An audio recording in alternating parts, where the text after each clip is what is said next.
Good morning, ಎಲ್ರಿಗೂ ನಮಸ್ಕಾರ. Welcome back my YouTube channel. ಸ್ನೇಹಿತರೆ, ಎಲ್ಲರೂ ಹೇಗಿದ್ದೀರಾ? ನಾನು ಚೆನ್ನಾಗಿದ್ದೀನಿ. ನಾನು ರೇಖಾ. ಇವತ್ತು ಶನಿವಾರ, ಸ್ವಲ್ಪ ಲೇಟಾಗಿ ಎದ್ದಿದ್ದೀನಿ. ಕಾರಣ ನಿನ್ನೆ ಶುಕ್ರವಾರ ತುಂಬ ಪಾರ್ಟಿ ಆರ್ಡ್ರ್ಗಳು ಬಂದಿದ್ದು. ಅವೆಲ್ಲ ಮುಗಿಸೋ ಅಷ್ಟರಲ್ಲಿ ನನಗೆ 11:30 ಆಗಿತ್ತು. ಹಂಗಾಗಿ ಲೇಟಾಗಿ ಮಲಗಿದೆ. ಲೇಟಾಗಿ ಮಲಗಿ ಇವತ್ತು 6:30ಗೆ ಎದ್ದಿದ್ದೀನಿ. 6:30ಗೆ ಎದ್ದು ಮುಖನ ತೊಳೆದೇ ವೀಡಿಯೋ ಮಾಡ್ತಾ ಇರೋದಕ್ಕೆ ಕಾರಣ ಇದೆ. ಒಂದು ನಿಮಿಷ ಫಸ್ಟ್ ನೀರು ಇಟ್ಕೊತೀನಿ ಕುಡಿಲಿಕ್ಕೆ. ಬೆಳಗ್ಗೆ ಎದ್ದ ತಕ್ಷಣ ಕೆಲವರಿಗೆ ಟೀ ಕಾಫಿ ಕುಡಿಯೋ ಅಭ್ಯಾಸ ಇರುತ್ತೆ, ಆದರೆ ನನಗೆ ಬೆಳಗ್ಗೆ ಎದ್ದ ತಕ್ಷಣ ಬಿಸಿ ನೀರು ಕುಡಿಯೋ ಅಭ್ಯಾಸ. ಹಂಗಾಗಿ ಫಸ್ಟು ಬಿಸಿ ನೀರಿಗೆ ಇಟ್ಕೊತೀನಿ. ನಿನ್ನೆ ತುಂಬ ಆರ್ಡ್ರು ಬಂದಿತ್ತು, 4:30 ಹಂಗೆ ಬಂದಿತ್ತು ಸಾಯಂಕಾಲ. ಆದರೆ ಜಾಸ್ತಿ ಆರ್ಡ್ರು ಇದ್ದಿದ್ದ ಕಾರಣ ನನಗೆ ರಾತ್ರಿ ಅದೆಲ್ಲ ಕ್ಲಿಯರ್ ಮಾಡಿ ಅಡುಗೆ ಮನೆ ಕ್ಲೀನ್ ಮಾಡಿ ಮಲಗೋ ಅಷ್ಟರಲ್ಲಿ 11:30 ಆಗೋಗ್ಬಿಡ್ತು. ಅದಕ್ಕೆ ಸ್ವಲ್ಪ ಲೇಟಾಗಿ ಎದ್ದಿದ್ದೀನಿ ಇವತ್ತು ಬೆಳಗ್ಗೆ ಮುಂಚೆ ಕೊಡೋ ಅಂಥ ಆರ್ಡ್ರ್ಗಳೆಲ್ಲ ಏನಿಲ್ಲ. ಇವಾಗ ತಾನೇ ಒಂದು ಆರ್ಡ್ರ್ ಬಂತು, ಜಸ್ಟ್ ಫೋನ್ ಮಾಡಿ ಮಾತಾಡಿ ಇಟ್ಟಿದ್ದೀನಿ. ನಾನು 8 ಗಂಟೆ ಮೇಲೆ ಮಾತಾಡ್ತೀನಿ ಅಂತ ಹೇಳಿದ್ದೀನಿ ಅವ್ರಿಗೆ ಮಧ್ಯಾಹ್ನ ಲಂಚ್ಗೆ. ಹಂಗಾಗಿ ಈಗ ಫಸ್ಟು ನಾನು ವೀಡಿಯೋ ಏನಕ್ಕೆ ಮಾಡ್ತಾಯಿದ್ದೀನಿ ಅಂತ ತೋರಿಸ್ತೀನಿ ಬನ್ನಿ.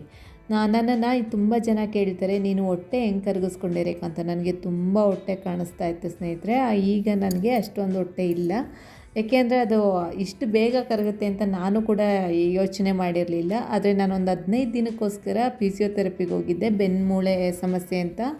ಅವರು ನನಗೆ ಇದನ್ನೆಲ್ಲ ಪ್ರಾಕ್ಟೀಸ್ ಮಾಡೋದಕ್ಕೆ ಹೇಳಿದರು. ನಿಜವಾಗ್ಲೂ ಇದು ತುಂಬ ಚೆನ್ನಾಗಿ ಫಾಸ್ಟಾಗಿ ವೆಯ್ಟ್ ಲಾಸ್ ಆದೆ. ನಾನು ವೆಯ್ಟ್ ಲಾಸ್ ಅಷ್ಟೇ ಅಲ್ಲ, ಇಂಚ್ ಲಾಸ್ ಆದೆ. ನನಗೆ ಬೆಳ್ಳಿ ಫ್ಯಾಟ್ ತುಂಬ ಬೇಗನೆ ಕರಗ್ತು. ನನಗೆ ಭಾಳ ಖುಷಿ. ನಾನು ಹಿಂದಿನ ಡ್ರೆಸ್ಗಳನ್ನೆಲ್ಲ ಹಾಕ್ಕೊಳ್ಳೋಕ್ಕಾಗ್ತಾಯಿದೆ. ನಿಮ್ಗೇನಾದರೂ ಸಡನ್ನಾಗಿ ಹಿಂಗೆ ಕುತ್ಕೊಳ್ಳೋಕ್ಕಾಗಲಿಲ್ಲ ಅಂದರೆ ಫಸ್ಟು ಪ್ರಾಕ್ಟೀಸ್ ಮಾಡುವಾಗ ಈ ಥರ ಸೋಫಾ ದಿಂಡಾಗಿರ್ಬೋದು, ಮಂಚದ ದಿಂಡಾಗಿರ್ಬೋದು, ಇಲ್ಲ ಗೋಡೆ ದಿಂಡಾಗಿರ್ಬೋದು, ಈ ಥರ ಕೂತ್ಕೊಂಡು ಪ್ರಾಕ್ಟೀಸ್ ಮಾಡಿ ಒಂದು 4-5 ದಿನ ಪ್ರಾಕ್ಟೀಸ್ ಮಾಡಿದರೆ ಕರೆಕ್ಟಾಗಿ ಅದೇ ಬರುತ್ತೆ.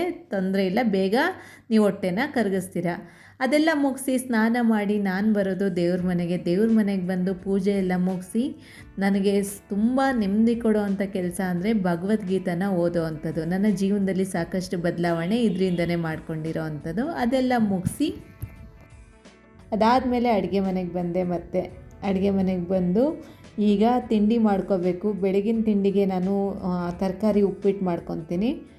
ನಾನೊಬ್ಳಿಗೆ ಅಲ್ವಾ, ಅದಕ್ಕೆ ಸ್ವಲ್ಪ ನೋಡಿ ಇಷ್ಟು ರವೆ ಇಟ್ಕೊಂಡಿದ್ದೀನಿ, ಎಷ್ಟು ತರಕಾರಿ ನೋಡಿ, ಈ ಥರ ಇರುತ್ತೆ ನನ್ನ ತಿಂಡಿ ಎಲ್ಲ. ಈ ಥರನೇ ಫಾಲೋ ಮಾಡ್ತಾ ಇರೋದು ನಾನು ಇತ್ತೀಚೆಗೆ. ಯಾವುದು ಜಾಸ್ತಿ ಆಯಿಲ್ ಫುಡ್ ತೊಗೊತಾ ಇಲ್ಲ. ಮಾಮೂಲಿ ಉಪ್ಪಿಟ್ಟು ಸ್ನೇಹಿತರೆ, ಏನಿಲ್ಲ, ಸ್ವಲ್ಪ ಎಣ್ಣೆಗೆ ಇದು ಸಾಸಿವೆ ಹಾಕಿ, ಕಡಲೆಬೇಳೆ ಉದ್ದಿನಬೇಳೆನ ಹಾಕ್ತಾಯಿಲ್ಲ ನಾನು ಇದಕ್ಕೆ. ಅದು ಸ್ವಲ್ಪ ಚೆನ್ನಾಗಿ ಬೇಯಲ್ಲ, ಅದು ನನಗೆ ಗ್ಯಾಸ್ಟ್ರಿಕ್ ಥರ ಆಗುತ್ತೆ ಅಂಥೇಳಿ ನಾನು ಹಾಕ್ತಾಯಿಲ್ಲ ಅಷ್ಟೇ. ಉಪ್ಪಿಟ್ಟಿಗೆ ಮಾಮೂಲಿ ಈರುಳ್ಳಿ, ಕರಿಬೇವಿನ ಸೊಪ್ಪು, ಹಸಿಮೆಣಸಿನ್ಕಾಯಿ, ಕ್ಯಾರೆಟು, ಹಸಿ ಬಟಾಣಿ ಇದಿಷ್ಟನ್ನು ಹಾಕಿ ಚೆನ್ನಾಗಿ ಸಾಫ್ಟ್ ಆಗಂಗೆ ಬೇಯಿಸ್ಕೊಂಡು ರುಚಿಗೆ ತಕ್ಕಷ್ಟು ಉಪ್ಪು ಹಾಕಿ ನೀರು ಹಾಕಿ ಮಾಮೂಲಿಯಾಗಿಯೇ ನಾನು ಉಪ್ಪಿಟ್ಟು ಮಾಡಿಕೊಂಡೆ. ಇದನ್ನು ಸ್ವಲ್ಪ ತೆಳುವಾಗಿ ಮಾಡ್ಕೊಳ್ಳೋಣ, ಚಳಿ ಅಲ್ವಾ ಚೆನ್ನಾಗಿರುತ್ತೆ ಅಂಥೇಳಿ ಸ್ವಲ್ಪ ತೆಳುವಾಗಿ ಉಪ್ಪಿಟ್ಟನ್ನ ಮಾಡಿಕೊಂಡೆ. ಉಪ್ಪಿಟ್ಟೇನೋ ಭಾಳ ರುಚಿಯಾಗಿ ಬಂದಿತ್ತು. ಸ್ವಲ್ಪ ಉಪ್ಪಿಟ್ಟು ಮಾಡ್ಕೊಂಡಿದ್ದೀನಿ ನೋಡಿ, ಇಷ್ಟ ಆದರೆ ಸಾಕು ನನಗೆ. ಈಗ ಉಪ್ಪಿಟ್ಟು ಜೊತೆ ನಾನು ಸ್ವಲ್ಪ ದಾಳಿಂಬೆ, ಕಟ್ ಮಾಡಿ ಇಟ್ಕೊಂಡಿರೋ ಅಂಥ ಪಪ್ಪಾಯ ಹಣ್ಣು ಸ್ವಲ್ಪ, ಇದಾಗಿರುತ್ತೆ ನನ್ನ ಬೆಳಗಿನ ಬ್ರೇಕ್ಫಾಸ್ಟ್. ನೋಡಿ ಈ ರೀತಿಯಾಗಿರುತ್ತೆ. ತಿಂಡಿ ಮುಗಿಸ್ಕೊಂಡು ರಾಯಲ್ ಮಾರ್ಟಿಗೆ ಬಂದೆ, ಯಾಕೆಂದರೆ ತರಕಾರಿ ಬೇಕಿತ್ತು, ಆರ್ಡ್ರ್ ಬಂದಿದೆ. ಹಂಗಾಗಿ ಸ್ವಲ್ಪ ತರಕಾರಿನ ತೊಗೊತಾ ಇದ್ದೀನಿ. ಜಾಸ್ತಿ ಏನು ತರಕಾರಿ ತೊಗೊಳ್ಳಲ್ಲ. ಜಾಸ್ತಿ ಇದ್ದರೆ ಫೋನ್ ಮಾಡಿ ಆರ್ಡ್ರ್ ಮಾಡಿದರೆ ತಂದು ಕೊಡ್ತಾರೆ. ಇಲ್ಲ ಅಂದರೆ ನಾನೇ ಬರಬೇಕು. ಸ್ವಲ್ಪಕ್ಕೆಲ್ಲ ಇನ್ನೇನು ಹೇಳೋದು ಅವ್ರಿಗೆ ಅಂತ ತೊಗೊಬಂದೆ ಎಲ್ಲ ತರಕಾರಿನ. ನೋಡಿ ಇಲ್ಲಿ ಸ್ವಲ್ಪ ತರಕಾರಿನ ತೊಗೊಬಂದು ನೀಟಾಗೆಲ್ಲ ಕ್ಲೀನ್ ಮಾಡಿ ಇದನ್ನೆಲ್ಲ ಫ್ರಿಡ್ಜಲ್ಲಿ ಸ್ಟೋರ್ ಮಾಡಿ ಇಟ್ಕೊತೀನಿ. ಇದು ಸ್ವಲ್ಪ ಸಂಜೆ ಕೊಡೋ ಅಂಥ ಆರ್ಡ್ರ್ಗಳದ್ದು. ಅದಾದಮೇಲೆ ಮಧ್ಯಾಹ್ನ ಲಂಚ್ ಬೇಕಲ್ವ, ಅದಕ್ಕೋಸ್ಕರ ಇಲ್ಲಿ ಈಗ ಮಸಾಲೆ ಎಲ್ಲ ರುಬ್ಕೋಬೇಕು. ಅಯ್ಯೋ, ತುಂಬ ತಲೆನೋವು ಬಂದ್ಬಿಡ್ತು ನನಗೆ ಅಂಗಡಿಗೆ ಹೋಗಿ ಅಲ್ಲಿಂದ ಬರೋ ಅಷ್ಟರಲ್ಲಿ. ಯಾಕೆ ಅಂತ ಗೊತ್ತಿಲ್ಲ.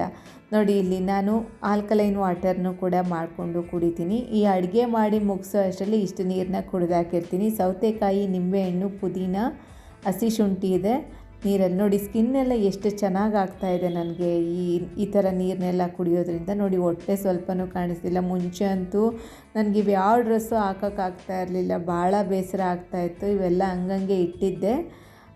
ಈಗ ನೋಡಿ ಅಡುಗೆ ಮಾಡುವಾಗಲೇ ನಾನು ಇಷ್ಟು ನೀರನ್ನ ಕುಡ್ಕೊತೀನಿ. ನಾನು 3 ಲೀಟ್ರ್ ನೀರು ಕುಡಿತೀನಿ ದಿನಕ್ಕೆ. ಜೊತೆಲಿ ತರಕಾರಿಗಳನ್ನೂ ಕೂಡ ಚೆನ್ನಾಗಿ ಬಳಸ್ತೀನಿ. ಇಲ್ಲಿ ಮಧ್ಯಾಹ್ನದ ಅಡುಗೆಗೆ ಸ್ವಲ್ಪ ನೆನೆಸಿಟ್ಟಿದ್ದೆ. ಇದು ಸಾಯಂಕಾಲ ತಿಂತೀನಿ, ಸಂಜೆ ಟೀ ಟೈಮಲ್ಲಿ ತಿಂತೀನಿ, ಯಾಕೆಂದರೆ ಈಗ ಬೆಳಗ್ಗೆ ಟೈಮ್ ಇಲ್ಲ ಅದಕ್ಕೆ. ಇಲ್ಲಿ ಮಡಕೆ ಕಾಳು ಅಂತ ಬರುತ್ತಲ್ವ, ಮೋಟ್ ಬೀನ್ಸ್ ಅಂತ ಕೂಡ ಕರೀತಾರೆ, ಇದನ್ನು ಕಾಳನ್ನ ನೆನೆಸಿಕ್ಕಿದ್ದೆ. ಇದ್ರ ಸಾರು ಮಾಡ್ಕೊತೀನಿ. ಇದಕ್ಕೆ ನನಗೆ ಏನು ಯಾವ ರೀತಿ ಸಾರು ಮಾಡ್ಕೊತೀನಿ ಅಂದರೆ, ಮಾಮೂಲಿ ಹಳ್ಳಿ ಕಡೆ ಮಾಡ್ತಾರಲ್ಲ ಅದೇ ಥರ. ಆದರೆ ಚಕ್ಕೆ ಲವಂಗ ಸ್ವಲ್ಪ ಖಾರ ಎಲ್ಲ ಬಳಸ್ತಾ ಇಲ್ಲ, ಜಾಸ್ತಿ ಬಳಸ್ತಾ ಇಲ್ಲ. ಈ ಪುಡಿಲೇ ನಮ್ಮಮ್ಮ ಸ್ವಲ್ಪ ಸಾಂಬಾರು ಪುಡಿ ಮಾಡಿಕೊಟ್ಟಿದ್ದಾರಲ್ಲ ನನಗೆ, ಅದರಲ್ಲಿ ಸ್ವಲ್ಪ ಮಾತ್ರ ಚಕ್ಕೆ ಲವಂಗ ಎಲ್ಲ ಹಾಕಿದ್ದಾರೆ ಮಸಾಲೆ ಪದಾರ್ಥನ. ಆದರೆ ಅತಿಯಾಗಿ ನಾವು ಎಲ್ಲದಕ್ಕೂ ಬಳಸ್ತೀವಲ್ವ ಈ ಚಿಕನ್ ಸಾರಿಗೆಲ್ಲ, ಆ ಥರ ಬಳಸಲ್ಲ ಅಷ್ಟೇ. ಮಾಮೂಲಿ ಸಾಂಬಾರು ಪುಡಿ, ಈ ತೆಂಗಿನಕಾಯಿ, ಈರುಳ್ಳಿ, ಬೆಳ್ಳುಳ್ಳಿ, ಹಸಿ ಶುಂಠಿ, ಸ್ವಲ್ಪ ಪುದೀನ ಸೊಪ್ಪು, ಖಾರದ ಪುಡಿ, ಸಾಂಬಾರು ಪುಡಿ, ಧನಿಯಾ ಪುಡಿ ಅಂತಾರಲ್ಲ ಅದು, ಮಟನ್ ಸಾರಿನ ಪುಡಿ ಅಂತಾರಲ್ಲ ಅದು, ಅಷ್ಟು ಹಾಕ್ಕೊಂಡು ಚೆನ್ನಾಗಿ ಮಸಾಲೆನ ರುಬ್ಕೊತೀನಿ. ಭಾಳ ಸಿಂಪಲ್ಲಾಗಿ ಆಗೋವಂಥ ಸಾಂಬಾರು, ಟೇಸ್ಟ್ ಅಂತೂ ತುಂಬಾ ಚೆನ್ನಾಗಿರುತ್ತೆ. ಈಗ ಸಾರಿನ ಮಸಾಲೆ ಏನೋ ರೆಡಿ ಆಯಿತು. ಇಲ್ಲಿ 1 ಟೊಮೆಟೊ, ಅರ್ಧ ಈರುಳ್ಳಿ, ಸ್ವಲ್ಪ ಕರಿಬೇವಿನ ಸೊಪ್ಪು ಎತ್ತಿಟ್ಕೊಂಡಿದ್ದೀನಿ. ಟೊಮೆಟೊ ನಿಮಗೆ ಜಾಸ್ತಿ ಕಾಣಿಸುತ್ತೆ, ಇಲ್ಲಿ 1 ಮೀಡಿಯಮ್ ಸೈಜ್ ಟೊಮೆಟೊನ ತೊಗೊಂಡಿದ್ದೀನಿ. ಇನ್ನು ಕೆಂಪಕ್ಕಿನ ಬಳಸ್ತಾ ಇದ್ದೀನಿ, ಇದು ಕೂಡ ನನಗೆ ವೆಯ್ಟ್ ಲಾಸ್ ಮಾಡಲಿಕ್ಕೆ ಭಾಳ ಸಹಾಯ ಮಾಡಿದೆ. ಇಲ್ಲಿ ಫಸ್ಟು ಸಾರಿಗೆ ಒಗ್ಗರಣೆ ಹಾಕ್ಬಿಡ್ತೀನಿ. ಒಂದು ಕಡೆ ಸಾರು, ಒಂದು ಕಡೆ ಅನ್ನಕ್ಕೆ ಇಟ್ಕೊಂಡ್ರೆ ಆಗೋಗುತ್ತೆ ನಂದು ಮಧ್ಯಾಹ್ನದ ಅಡುಗೆ. ಸ್ವಲ್ಪ ಎಣ್ಣೆ ಹಾಕಿದ್ದೀನಿ, ಈರುಳ್ಳಿ, ಕರಿಬೇವಿನ ಸೊಪ್ಪು, ಟೊಮೆಟೊ, ಚೆನ್ನಾಗಿ ಟೊಮೆಟೊ ಎಲ್ಲ ಸಾಫ್ಟ್ ಆದ ನಂತರ ನಾನು ರುಬ್ಬಿಟ್ಕೊಂಡಿರೋ ಮಸಾಲೆ ಏನಿದೆ ಅದರಲ್ಲಿ 1 ಚಮಚ ಆಗೋಷ್ಟು ಮಸಾಲೆನ ಹಾಕ್ಕೊಂಡು, ಆಮೇಲೆ ನೆನೆಸಿಟ್ಟಿರೋ ಅಂಥ ಕಾಳನ್ನ ಹಾಕಿ ಈ ಮಸಾಲೆಯಲ್ಲಿ ಹುರ್ಕೊಂಡ್ರೆ ಭಾಳ ಚೆನ್ನಾಗಿರುತ್ತೆ ಸಾರು. ಒಂದು ಸಲ ಈ ರೀತಿ ಟ್ರೈ ಮಾಡಿ ನೋಡಿ, ತುಂಬ ಟೇಸ್ಟಿಯಾಗಿರುತ್ತೆ. ರುಚಿಗೆ ತಕ್ಕಷ್ಟು ಉಪ್ಪು ಮತ್ತು ರುಬ್ಬಿರೋ ಅಂಥ ಮಸಾಲೆ ಏನಿದೆ ಇದನ್ನು ಎಷ್ಟನ್ನು ಸೇರಿಸ್ಕೊಂಡು, ಎಷ್ಟು ಬೇಕೋ ಅಷ್ಟು ನೀರು ಹಾಕಿ ಸಾರಿನ ಎಷ್ಟು ಯಾವ ರೀತಿ ಬೇಕು ನನಗೆ ಆ ರೀತಿ ಸಾರಿನ ಕನ್ಸಿಸ್ಟೆನ್ಸಿನ ಅಡ್ಜಸ್ಟ್ ಮಾಡ್ಕೊತೀನಿ ನೀರು ಹಾಕ್ಕೊಂಡು. ನಮಗೆ ಸಾರು ಸ್ವಲ್ಪ ಮಾಮೂಲಿಯಾಗಿದ್ದರೆ ಸಾಕು, ತುಂಬ ಗಟ್ಟಿ ಬೇಡ, ತುಂಬ ತೆಳುವಾಗಿ ಬೇಡ. ಸಾರು ಮಿಕ್ಕಿದ್ರೂ ಕೂಡ ವೇಸ್ಟ್ ಆಗಿಬಿಡುತ್ತೆ. 1 ಹೊತ್ತಿಗೆ 2 ಹೊತ್ತಿಗೆ ಆಗೋ ಅಷ್ಟೇ ನಾನು ಸಾರು ಮಾಡ್ಕೊಳ್ಳೋದು. ಇದು 1 ಹೊತ್ತಿಗೆ ಮಾಡ್ಕೊತಾ ಇದ್ದೀನಿ. ಈಗ ವಿಸಿಲ್ ಬರಲಿ, 2 ವಿಸಿಲ್ ಬಂದರೆ ಸಾಕು, ಕಾಳು ಚೆನ್ನಾಗಿ ಬೆಂದಿರುತ್ತೆ. ಇನ್ನು ಪಕ್ಕದಲ್ಲಿ ಸಾರನ್ನ ಇಟ್ಕೊಂಡು ಈ ಕಡೆ ಒಲೆ ಮೇಲೆ ಅನ್ನಕ್ಕೂ ಕೂಡ ಇಟ್ಕೊಂಡೆ. ಅನ್ನಕ್ಕೆ ನಾನು ಸ್ವಲ್ಪ ನೀರನ್ನ ಜಾಸ್ತಿ ಹಾಕ್ಕೊತೀನಿ, ಅನ್ನ ಸ್ವಲ್ಪ ಸಾಫ್ಟಾಗಿ ಬೇಯಿಸ್ಕೊತೀನಿ. ಯಾರು ಕೂಡ ಬೇಜಾರು ಮಾಡ್ಕೋಬೇಡಿ, ನೀವು ಬೇಕಂದರೆ ಇದನ್ನು ಉದುದ್ರಾಗೂ ಮಾಡ್ಕೋಬೋದು, ತೊಂದರೆ ಇಲ್ಲ. ಆದರೆ ನನಗೆ ಸ್ವಲ್ಪ ಸಾಫ್ಟಾಗಿ ಬೇಯಬೇಕು. 1 ಗ್ಲಾಸ್ ಅಕ್ಕಿಗೆ 3 ಗ್ಲಾಸ್ ನೀರು ಹಾಕಿ ಸ್ವಲ್ಪ ಉಪ್ಪು ಹಾಕಿ ನಾನು ಬೇಯಕ್ಕಿಟ್ಟಿದ್ದೆ. ನೋಡಿ, ಅನ್ನ ಕೂಡ ಬೆಂದಿದ್ದಾಯಿತು. ಇದು ನನ್ನ ಮಧ್ಯಾಹ್ನದ ಲಂಚು. ಭಾಳ ಸಿಂಪಲ್ಲಾಗಿ ಈ ರೀತಿಯಾಗಿದೆ. ಯಾಕೆಂದರೆ ಕೆಲ್ಸಕ್ಕೆ ಹೋಗೋರು ಇರ್ತೀವಲ್ವ ನಾನು ಕೆಲಸ ಮಾಡ್ತೀನಿ, ಹಂಗಾಗಿ ನಾವೆಲ್ಲ ಬ್ಯುಸಿ ಇರ್ತೀವಲ್ವ. ಈಗ ನಮಗೆಲ್ಲ 3-4 ಥರದ್ದು ಮಾಡ್ಕೊಳಕ್ಕಾಗಲ್ಲ. ನೋಡಿ, ಇಷ್ಟು ಬ್ಯಾಲೆನ್ಸ್ ಡಯಟ್ ಅಂದರೆ ಈ ರೀತಿ ಮಾಡ್ಕೊಂಬಿಡಿ, ಸಿಂಪಲ್ಲಾಗುತ್ತೆ, ಟೇಸ್ಟಿಯಾಗಿ ಕೂಡ ಇರುತ್ತೆ. ನೆನೆಸಿರೋ ಅಂಥ ಮಡಿಕೆ ಕಾಳು ಒಳ್ಳೆ ಪ್ರೋಟೀನು ಮತ್ತು ಫೈಬರ್ಗೆ. ನೋಡಿ, ಇಷ್ಟು ಸ್ಯಾಲೆಡ್ ಇದೆ, ಜೊತೆಯಲ್ಲಿ ಬ್ರೌನ್ ರೈಸ್ ಇದೆ, ಇನ್ನೇನು ಬೇಕು, ಒಂದು ಒಳ್ಳೆ ಮೀಲ್ ಅಲ್ವಾ ಇದು. ಟ್ರೈ ಮಾಡಿ ನಿಮ್ಮ ಮನೇಲಿ, ನನಗೆ ಕಮೆಂಟ್ ಮಾಡಿ.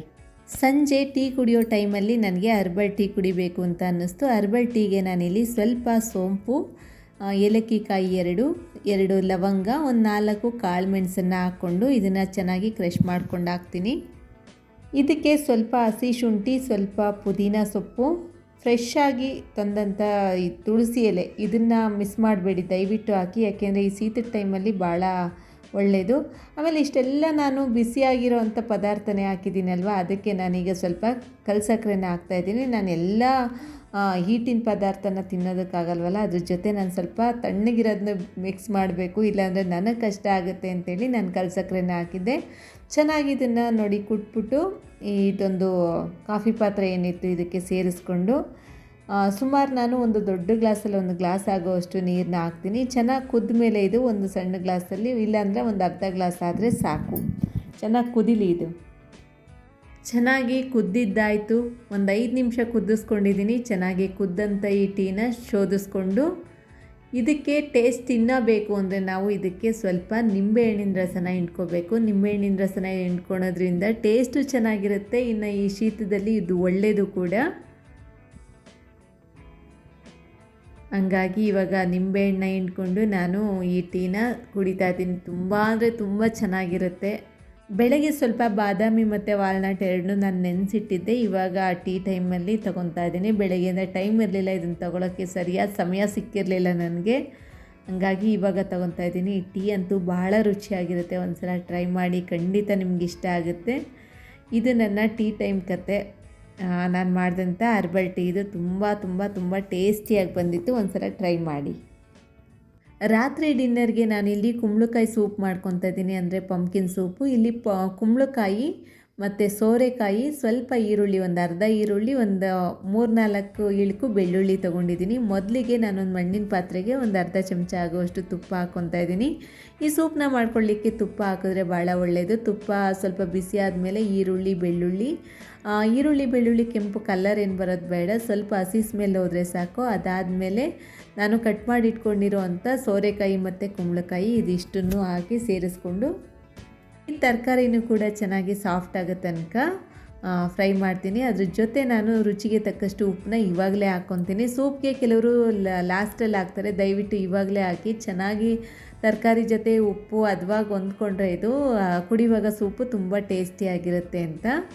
ಈಗ ಚೆನ್ನಾಗಿ ಮಿಕ್ಸ್ ಕೊಟ್ಟು ಸ್ವಲ್ಪ ತರಕಾರಿನ ಈ ತುಪ್ಪದಲ್ಲಿ ಫ್ರೈ ಮಾಡ್ಕೊತಾ ಇದ್ದೀನಿ, ಅಂದರೆ ಸ್ವಲ್ಪ ಹುರ್ಕೊತಾ ಇದ್ದೀನಿ, ಟೇಸ್ಟ್ ಚೆನ್ನಾಗಿ ಬರುತ್ತೆ ಅಂತ. ಅದಾದಮೇಲೆ ಇದಕ್ಕೆ ತರಕಾರಿ ಮುಳುಗುವಷ್ಟು ನೀರನ್ನ ಹಾಕ್ಕೊಂಡು ಈ ಒಂದು ತರಕಾರಿನ ಸಾಫ್ಟ್ ಆಗೋ ತನಕ ಬೇಯಿಸ್ಕೊತಿದ್ದೀನಿ. ಯಾಕೆ ನಾನು ತುಪ್ಪದಲ್ಲೇ ಈ ಒಂದು ಸೂಪ್ನ ಮಾಡ್ಕೊಳ್ಳಿ ಅಂದರೆ ಟೇಸ್ಟು ಕೂಡ ಚೆನ್ನಾಗಿರುತ್ತೆ. ಆದರೆ ನಾವು ಒಂದು ಟೈಮ್ ಆದರೂ ತುಪ್ಪನ ಒಂದು ಚಮಚನಾದರೂ ತೊಗೋಬೇಕು, ಒಳ್ಳೆಯದು ತುಪ್ಪ ಕೂಡ. ಆದರೆ ಜಾಸ್ತಿ ತಿನ್ನಬಾರ್ದು ಅಷ್ಟೇ. ಈಗ ತರಕಾರಿ ಎಲ್ಲ ಚೆನ್ನಾಗಿ ಬೆಂದಿದ್ದಾಯಿತು. ಇದನ್ನು ತಣ್ಣಗೆ ಕೂಡ ಮಾಡಿದ್ದೀನಿ. ಈಗ ಇದನ್ನು ಒಂದು ಮಿಕ್ಸಿ ಜಾರ್ಗೆ ಹಾಕ್ಕೊಂಡು ನುಣ್ಣಗಾಗೋವರೆಗೂ ರುಬ್ಕೊತೀನಿ. ಇದಕ್ಕೆ ಮತ್ತೆ ಎಕ್ಸ್ಟ್ರಾ ನೀರೇನು ಹಾಕ್ಕೊಂಡು ರುಬ್ಕೊಳ್ಳೋ ಅಂಥ ಅವಶ್ಯಕತೆ ಇಲ್ಲ. ನಾನು ಹಾಕಿರೋ ನೀರೇ ಸಾಕಾಗಿದೆ ಈ ತರಕಾರಿಗೆಲ್ಲ.